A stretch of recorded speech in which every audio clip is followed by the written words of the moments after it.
Why am I lying to you people? I don't. Fun fact, in case anyone cared, but I remember I did that poem once before, and I said that at the end that I lie to people when I do that poem, and I was yelled at by a creative writing club, professor. She took me aside and said, "Sam, why are you lying to people?" And my first thought is, because I'm terrible. My second thought is, what do you mean? She explained, why are we lying? Why do we create characters? Why do we write? Why do we do anything? And it kind of put a lot into perspective for me, and kind of made me question why I call myself a writer. And I've come to realize that I do it mainly to get thoughts out that I wouldn't normally say to people, which worked out well considering I'm performing a one-man show. Specifically, a lot of the stuff that I don't like to talk about with people. One prime example is that my best friend, she died almost a year ago today. For those of you that don't know, she died, and I didn't know what to do, so I ended up just writing a poem for her. This poem's called Leila, and this is for her. My dog died on July 5th, 2013, at an animal hospital. She died after lethal injection in a process called euthanasia, commonly referred to as being put to sleep.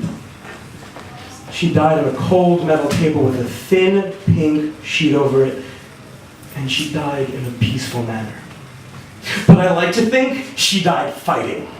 Protecting me in the forest from a black bear, she would jump out snarling in front of the nasty beast before diving in and giving that bear a scar it will never forget. Even as it tossed her aside and retreated into the woods, she died fighting.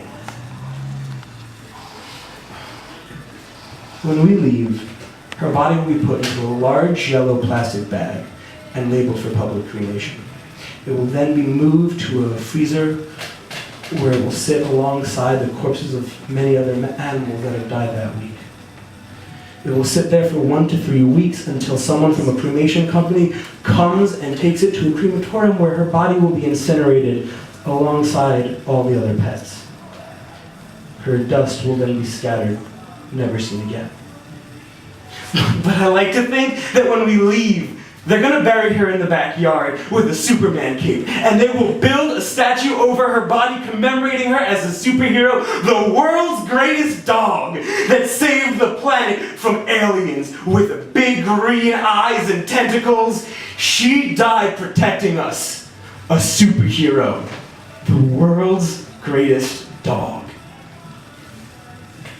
When we get home, we're still going to keep the pictures that we have of her up on the wall.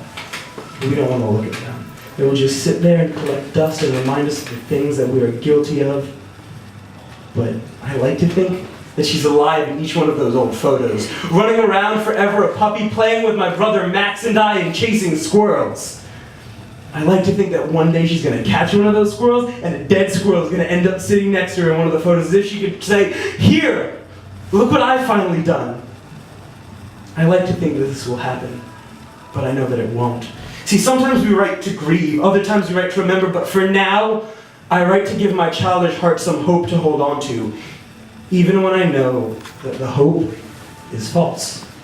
Thank you.